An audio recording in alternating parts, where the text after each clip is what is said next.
Alright, so the questions over the OBD and diagnostics. Here's the answers.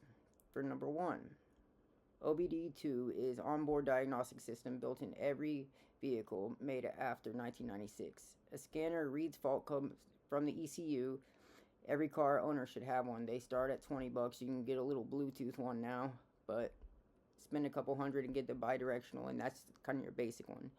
Anyway, on the next one, number 2, a pending code means the fault was detected once but not yet confirmed on a second drive cycle. A confirmed code means the fault happened consistently enough for the ECU to store it as an active problem. Alright, and number 3, P0420 means the catalytic converter efficiency is below the threshold. It is extremely common because catalytic converters wear out over time or get damaged by oil burning and coolant leaks or rich air fuel mixture, lean air fuel.